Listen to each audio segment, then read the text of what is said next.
Director Nagaraju గారి మాటలు ఇప్పుడు వినేద్దాము.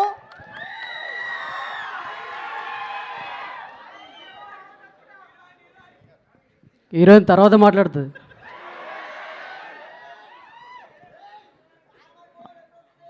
ఏంది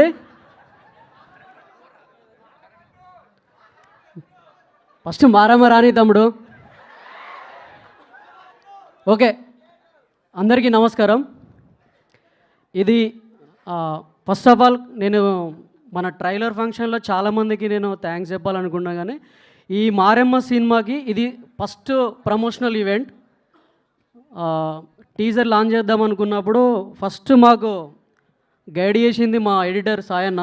అన్న ఇట్లా చేద్దాము, ఇట్లా వెళ్దాము అన్నప్పుడు నేను ఒక కట్ తీసుకెళ్ళినప్పుడు మా ప్రశాంత్ విఆర్ గారు, మ్యూజిక్ డైరెక్టర్ గారు చూసి, సార్ నాకు మీరు కథ చెప్పినలాగా లేదు సార్, కొంచెం ఆలోచించండి అంటే, మళ్ళీ మేము కొన్ని రోజులు వీక్స్ చూసి ఇప్పుడు మీరు చూసింది కట్ చేశాను నేను. నచ్చిందా? ఇదేంటంటే ఆ మారమ్మ అనే మన మారమ్మ గ్రామదేవత చుట్టూ మైసాపురంలో ఉండే ప్రతి క్యారెక్టరు మనలో ఎవడో ఒకడికి కనెక్ట్ అవుతుంది. ఇప్పుడు మనం అంటే ఎగ్జాంపుల్ చెప్పడానికి కొన్ని సినిమాలు ఉంటాయి, కానీ ఈ సినిమా వచ్చినాక దీన్ని కూడా చెప్పుకుంటారు. ఎందుకంటే ఈ మైసాపురం అనేది ప్రతి ఊరు అనమాట. మనం ఏదైతే మైసాపురం చుట్టూ జరిగిన స్టోరీ, అరే నీ అవై మనలో కూడా జరిగింది కదా అవై, ఈ క్యారెక్టర్ మన అట్లాంటిదో కానీ అని అనుకునేలాగా ఉంటుంది ఇది. నెక్స్ట్ మనం ట్రైలర్లో ఇంకొంచెం బ్రీఫ్గా మాట్లాడుకుందాం.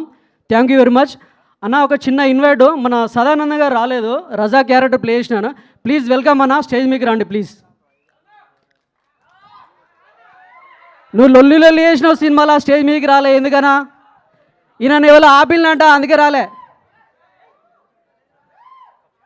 ఈయన పెద్ద కథ ఉంటుంది. మన క్యారెక్టర్ చెప్పడానికి వచ్చినప్పుడు ఒకటి ఇంత చేస్తే నేను కిరణ్ అన్న అని ఇద్దరు ఉంటాం మా టీంలో. కిరణ్ అన్న నేను, ఈయన రూమ్లో కూర్చొని తీసుకుపోయి సినిమా వస్తావు అన్నట్టు చేయించిన నేను ఈ క్యారెక్టర్ని. ఎడవైనావనా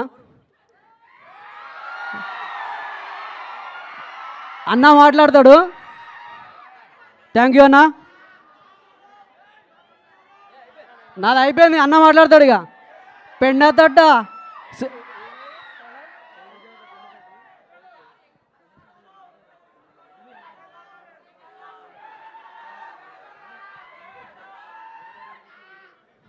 ఇక నువ్వే చెప్ప.